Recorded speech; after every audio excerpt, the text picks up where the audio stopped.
Torej, lepo pozdravljeni na Komisiji za preprečevanje korupcije. V zvezi z današnjim predlogom na mojo razrešitev, ki ga je podala poslanka gospa Alenka Bratušek, bi rad seveda povedal tudi svojo plat zgodbe oziroma videnje, ki ga imam v zvezi z zadevo sam. Najprej bi rad povedal, da seveda ta predlog, ki je sicer lahko legitimen in legalen, vsekakor vidim v luči pritiska na delo komisije, celo napada na delo komisije. Namreč Komisija za preprečevanje korupcije je neodvisen in samostojni državni organ in ga v skladu z našo zakonodajo ni mogoče in ni dopustno obravnavati na ta način. Naše delo ocenjujejo skozi sodne odločbe sodišča, skozi postopke, ki jih pač vodijo. Državni zbor pa ima pristojnost, da naše delo obravnava takrat, ko vsako leto obravnava letno poročilo in oceno stanja na področju boja zoper korupcijo, ki ga podamo. Rok za to je vsako leto do 31. maja. Tudi že v tem trenutku seveda pripravljamo takšno poročilo in oceno stanja in bo v zakonitem roku Državnemu zboru tudi predloženo. Verjetno so tudi to prav razlogi za to, da velika večina poslancev in političnih strank, ki sestavljajo naš Državni zbor, te pobude ni podpisala, kar seveda najbrž pomeni, da se z njo ne strinjajo. Povedal bi pa rad seveda tudi to, da gre v tem primeru tudi za neposreden pritisk na delo sodišča, v mislih imam seveda upravno sodišče, ki še vedno obravnava in odloča v zadevi Alenke Bratušek in še ni odločilo. Torej, zaključil bi v tem delu s tem, da seveda te postopke na način, kako so se začeli in kako so predstavljeni, odločno in ostro zavračam. Gospa Bratušek je govorila o tem, da je v Sloveniji Komisija za preprečevanje korupcije potrebna. Govorila je o tem, da je celo nujna. Ampak jaz bi dodal, da ona vidi komisijo kot potrebno in nujno, samo do trenutka, dokler ne obravnava nje. Zdaj pa morda na kratko nekaj odgovorov na konkretne očitke, ki jih je v predlogu, ki ga je predstavila gospa Bratuškova, tudi povedala. V zvezi z disciplinskim postopkom, ki je pravzaprav postal že mantra, moram reči takole.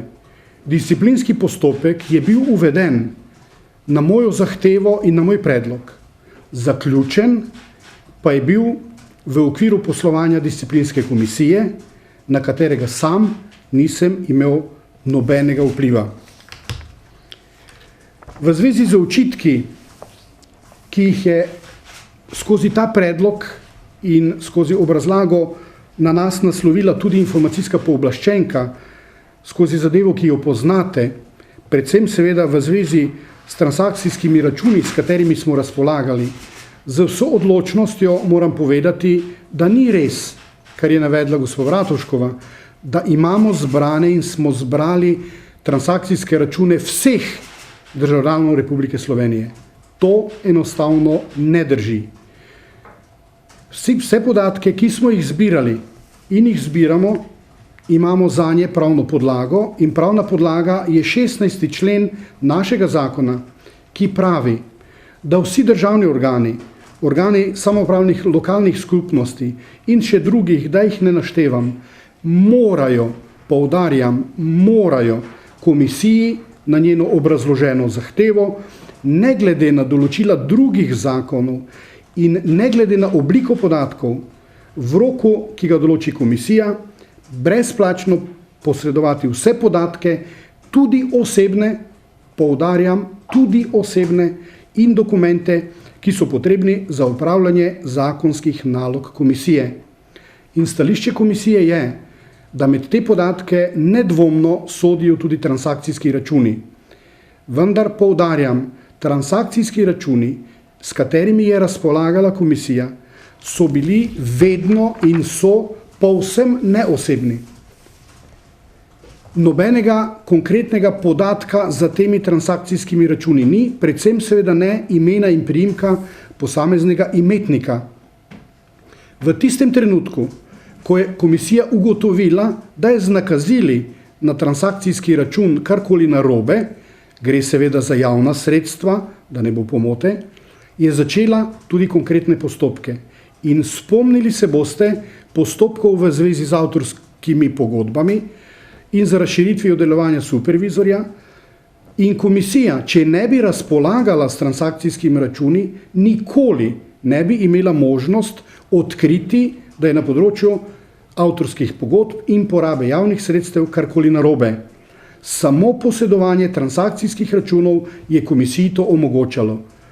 Da pa povem še več, preden smo zadevo objavili, tudi na predstavitvi novinarjem, smo zadevo predstavili informacijskemu pooblaščencu.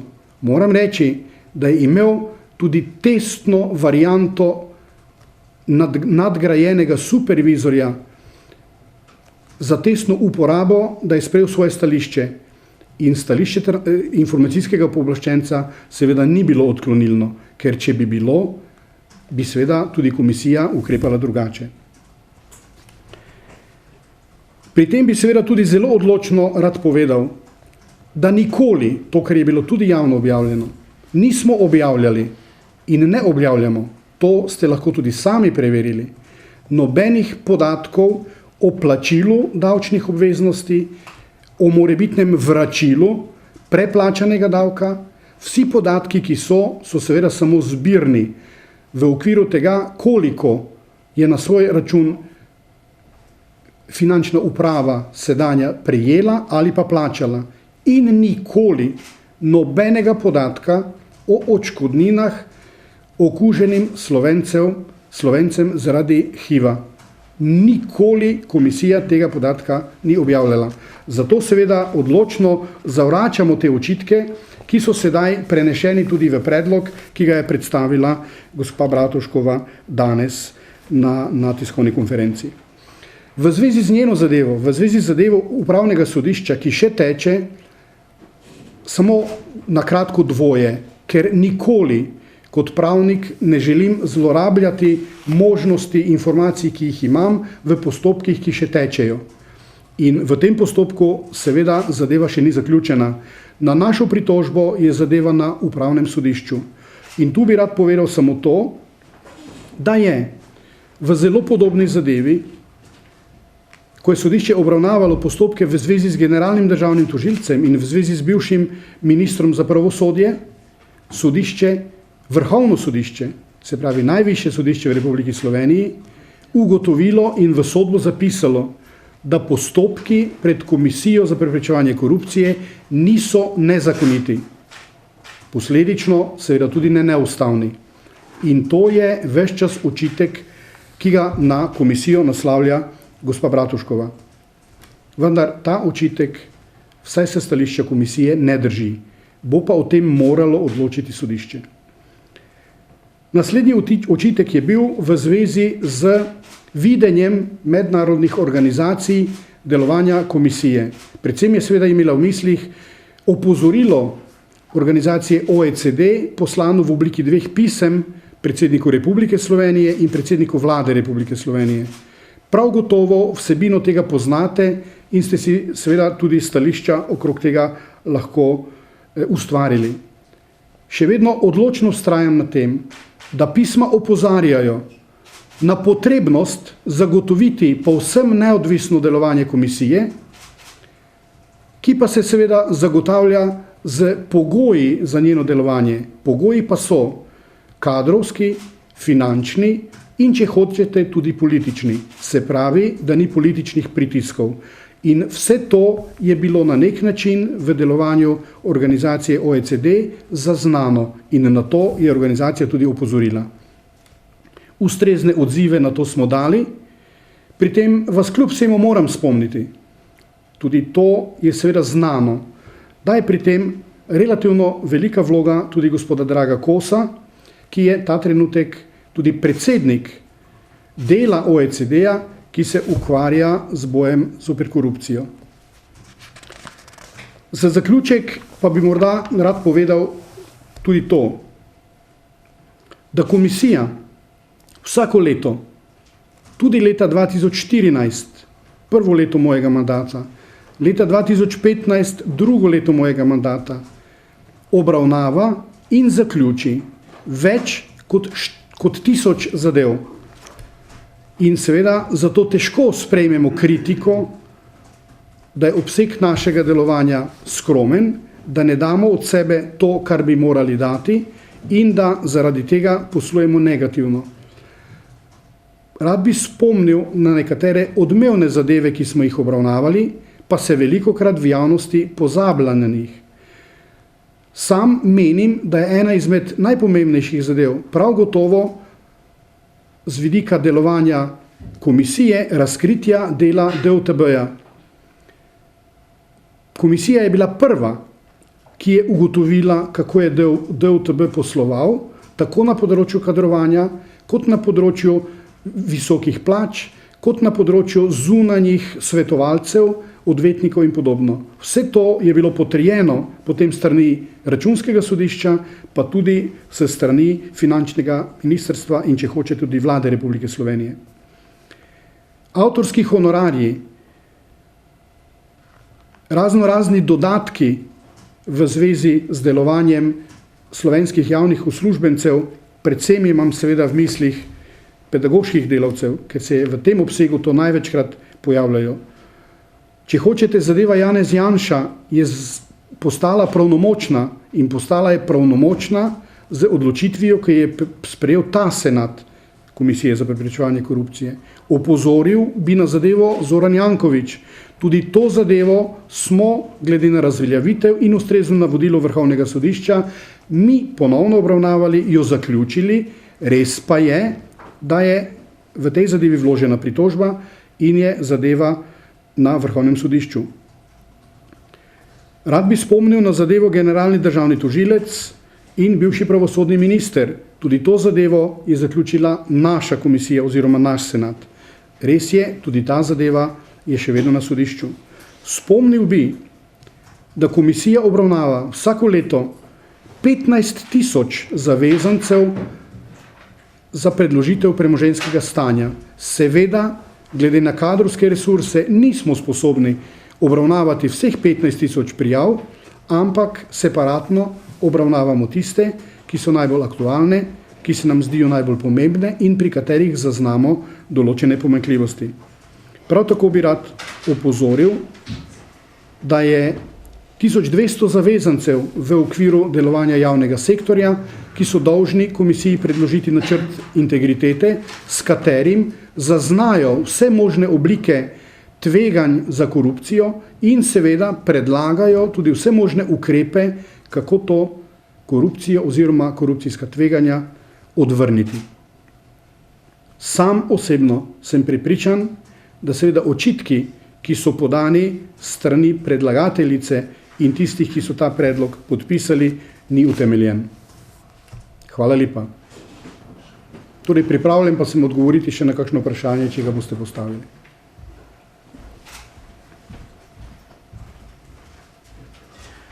Jaz lahko vprašam čisto ločeno zadevo, ampak vseeno, če bi lahko odgovorili. Povejte.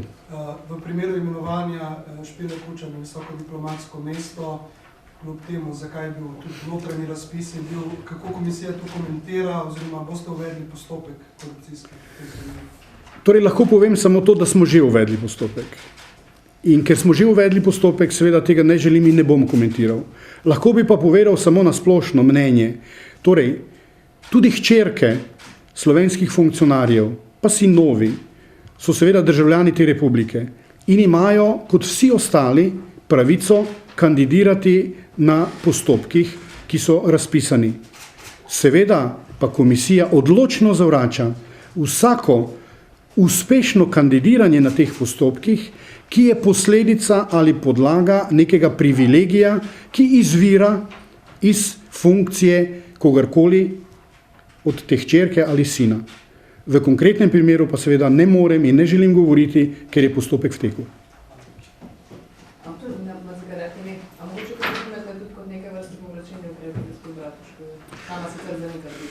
Torej, jaz sam tega nisem želel opredeljevati na ta način. Zdaj, ker ste me že vprašali, bom povedal takole. Gospa Bratuškova je zelo veliko govorila o tem in v tem predlogu veliko piše o tem, kako je pravzaprav komisija slabo delovala ali slabo deluje. Predlaga pa samo mojo razrešitev. Kakšen je razlog za to? In mislim, da je to tudi odgovor na vaše vprašanje. Gospa Bratušek je tudi rekla, da eni članici senata preprečujete dostop do podatkov. To drži? Torej, to absolutno ne drži. Treba je reči, da se je tik pred kratkim zaključil postopek, ki ga je vodil informacijski pooblaščenec v zvezi z vpogledi v te podatke, tudi nekatere osebne in občutljive. Informacijski pooblaščenec je sprejel svoje stališče, ki ga mi absolutno sprejemamo, se pa z njim ne strinjamo. Vendar, ker je govora seveda o namestnici, ker je samo ena ženska, ki je članica senata, potem je to jasno, da je to namestnica, seveda ni onemogočeno ničesar, ker njena vloga na komisiji je to, da enakopravno z ostalima članoma senata, to je pa predsednik in namestnik, odloča na sejah senatov. Na sejah senatov je mogoče odločati samo v primeru, če se na te seje seveda človek pripravi. In pripraviti se je mogoče z vpogledom v dokumente, z iskanjem tudi morebitnih drugih informacij. In moram reči, da se vsi ti dokumenti nahajajo tudi v fizični obliki na komisiji. Vsak strokovni sodelavec, ki jih je 40 na komisiji, je dolžan na poziv vsakega izmed funkcionarjev, nas 3 članov senata, seznaniti vsakega posameznega člana senata o vseh podatkih, ki se na zadevo nanašajo. In na podlagi tega se lahko o vseh zadevah, ki jih bo tako ali drugače še obravnavala tudi namestnica na sejah senatov, seznani. Tako, da ji ni onemogočeno ničesar. Moram pa reči, in pri tem tudi vztrajam, da pa vpogledovanje v osebne podatke sodelavcev, pri tem mislim različne podatke v zvezi z diagnozami, krediti, socialnim stanjem in še česar drugega, kar je nedvomno zelo občutljiv osebni podatek, ni podatek, v katerega bi lahko vpogledovala. Da to preprečim in ne seveda zato, da ne bi sam sebi zaupal, sam sebi nedvomno zaupam, sem preprečil dostope do teh osebnih podatkov vsem 3 članom senata, tudi sebi. V primeru, da se pojavi kakšna zadeva, o kateri moram kot predsednik odločati, me pa seveda ustrezni strokovni uslužbenci oziroma strokovni sodelavci o tej zadevi obvestijo in potem se seznanim tudi s tistim, s kar se sicer, dokler ni potrebno, ne želim seznaniti. Če je to vse, se vam zahvaljujem. Hvala lepa.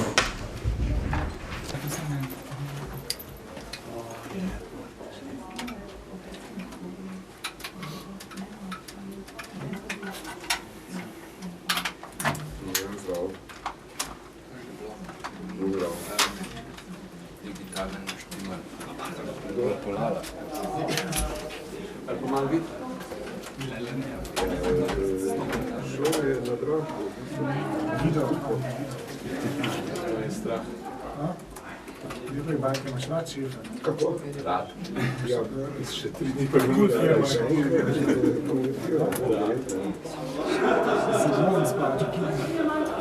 zadovoljen. Torej imaš preveč? Ne. To imaš preveč. Kaj ste pa naredili z internetne strani? Jaz nad stari, jaz tam sam delam, sem mislil, da smo in to. Ko ste mišli še 2 metra. Priznaš? Jaz tam sam delam.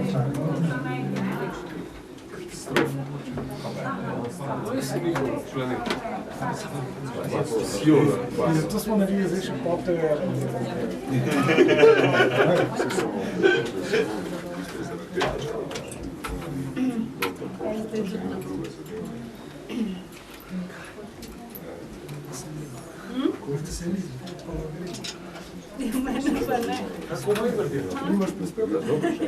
Čakaj, da bi Saša sodišče še ni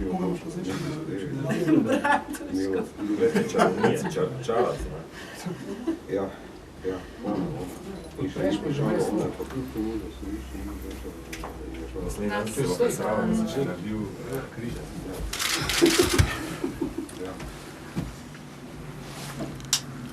Lep pozdrav najprej vsem. In če kdaj je v tem trenutku v Sloveniji potreben organ, kot je KPK, ki bi moral biti center protikorupcijskega delovanja.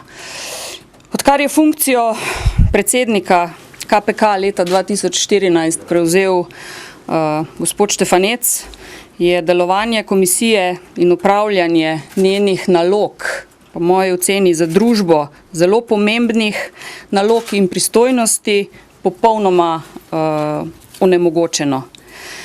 Predlog za razrešitev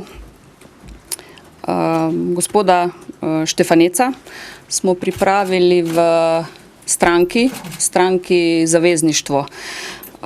Sopodpisala sta ga najina kolega v poslanski skupini in kolegice in kolegi iz Nove Slovenije. Predlog smo posredovali vsem poslanskim skupinam, ki se v tem trenutku niso odločile za sopodpis, vsekakor pa upam in verjamem, da se tako kot mi zavedajo pomembnosti delovanja protikorupcijske komisije in bodo predlog v nadaljevanju podprle. Naš predlog temelji na 22. členu Zakona o integriteti in preprečevanju korupcije, ki določa pogoje, pod katerimi se člane komisije seveda lahko razreši, in 4. odstavek 22. člena določa, da predsednik republike lahko na predlog Državnega zbora razreši predsednika komisije ali namestnika predsednika komisije, če funkcije ne opravlja v skladu z ustavo in zakonom. Na 11 straneh smo se zelo vsebinsko potrudili predlog utemeljiti. Jaz bom zdaj na kratko povzela tudi vsebinske predloge. Prvič se nam zdi nedopustno, nezakonito in neprimerno ter neučinkovito reagiranje predsednika komisije v primeru ravnanja v nasprotju z načeli integritete v njegovem lastnem organu, to se pomeni KPK. In po naši oceni bi komisija glede na svoje poslanstvo, naloge in pristojnosti morala predstavljati zgled za ravnanje vseh ostalih organizacij in predvsem državljanom. V primeru ravnanja v nasprotju z načeli integritete javnih uslužbencev znotraj KPK se je predsednik Štefanec odzval popolnoma neprimerno, namesto da bi dejanje obsodil in proti delavki uvedel disciplinski postopek, je odšel na dopust in na ta način dopustil, da je zadeva zastarala. In po mnenju nekaterih zaposlenih na KPK je bil interni postopek znotraj komisije voden prav z namenom na tak način, da zadeva zastara. Druga točka je nezakonito pridobivanje in hranjenje bančnih podatkov vseh državljanov Republike Slovenije. Kot je ugotovila informacijska pooblaščenka, si je KPK nezakonito ustvaril enormno bazo računov tako rekoč vseh državljank in državljanov.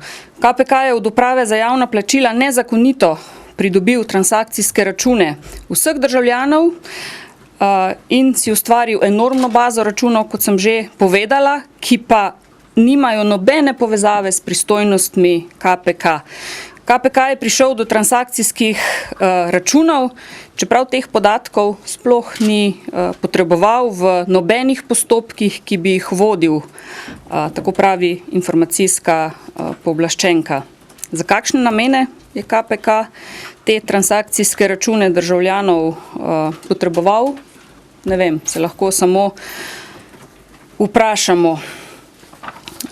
Tretja točka je nezakonito in samovoljno ravnanje ter kršenje ustavnih pravic, ugotovljeno strani upravnega sodišča. Kot je sodišče ugotovilo v konkretni sodbi, je šlo za kršitve praktično skozi cel postopek, gre pa za kršenje tako ustave kot zakona o integriteti in preprečevanju korupcije kot zakona o upravnem postopku. In četrta točka, daleč od tega pa da najmanj pomembna, je to, da tudi mednarodne inštitucije vidijo, da naš KPK ne deluje tako, kot bi bilo treba in kot bi moral.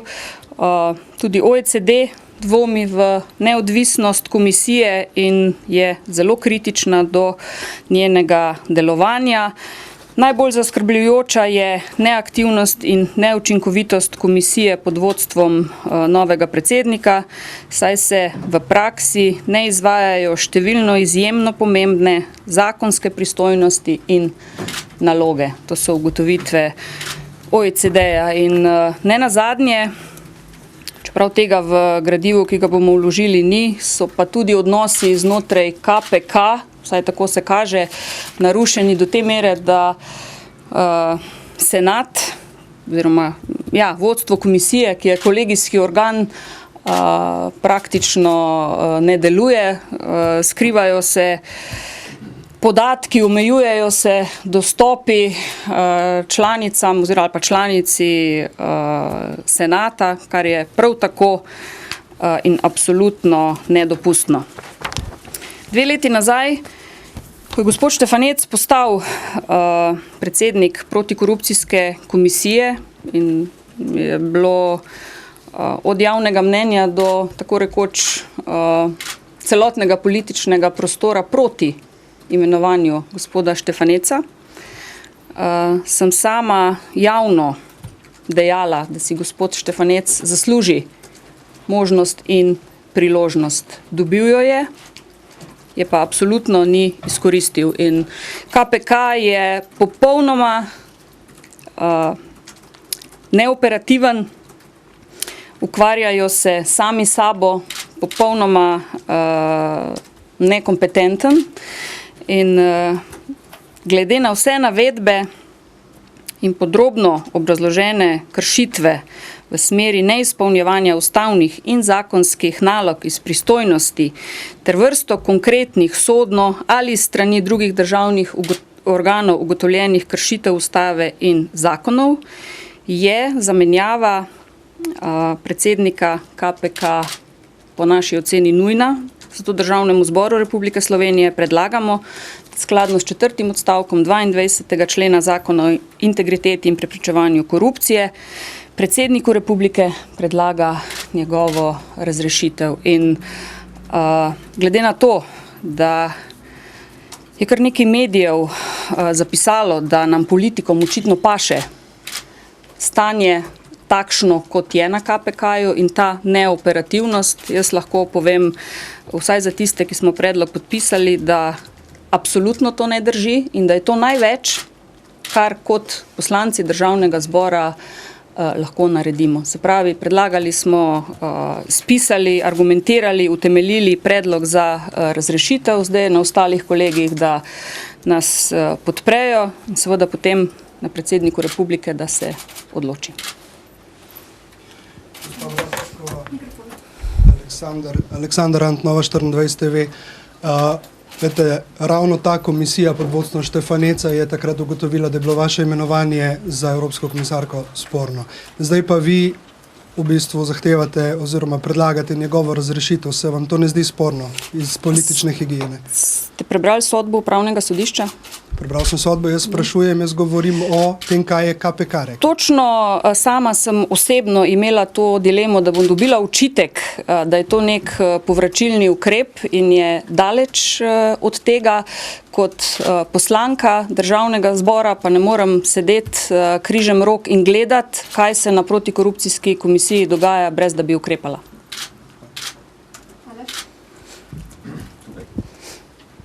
Aleš Kocen, večer. Lahko poveste natančno, kateri interni postopek je bil voden na način, da je zadeva zastarala, to je vaš, mislim, da drugi očitek, oziroma prvi, pa tretja stvar, nezakonito in samovoljno ravnanje ter kršitev ustavnih pravic, pa kršitev postopka, se to nanaša na vaš primer? Zdaj, ne vem, je primerno, da omenjam ime in priimek gospe, na katero se interni postopek... Ne, mogoče kršitev, ali pa zakaj naj bi šlo v tem? Nanaša se, ste mediji že večkrat pisali o tem, gre za... je bila tudi v mediji, gospod Bredo Demšar Petretič, ki ni plačevala parkirnine, tako kot vsi ostali zaposleni.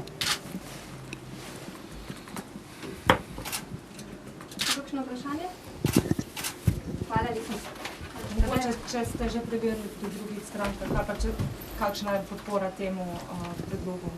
So podpisniki samo še v eni stranki? Ja, saj sem povedala. Podpisali smo to, pripravili smo predlog v stranki Zavezništvo, podpisali smo ga vsi 4 kolegi, ki delujemo v okviru poslanske skupine nepovezanih poslancev in Nove Slovenije. Argumentov, zakaj se drugi niso pridružili temu, nam niso sporočali, posebej tudi nismo preverjali. Še enkrat pa jih pozivam, da če resnično želimo KPK narediti operativen in da bo delal za to, za kar je namenjen, da ta predlog v nadaljevanju podprejo, ker je to največ, kar poslanci in Državni zbor sploh lahko naredimo. Seveda pa je potem, tudi če bi predlog bil izglasovan, na predsedniku države, da poda oziroma razreši predsednika ali ne. Mi lahko damo samo predlog. In to smo tudi naredili. Jaz imam še eno drugo temo. Povejte. Mene pa zanima, jeseni ste v oddaji Tarča dejali, da bi bili pripravljeni sprejeti begunca po vaših zmožnostih, sicer da to ne bi rešilo problema. In me zanima zdaj, ko je država povabila državljane, da oddajo svoje stanovanja za brezplačno uporabo. Se nisem prijavila, ker nimam praznega stanovanja, ki bi ga lahko oddala. Kaj pa morda, ne vem, sobo? Nisem se prijavila za to, še enkrat vam pa povem, da tudi če bi vsak politik vzel enega begunca, se stvari na takšen način ne bi rešile. Najlepša hvala.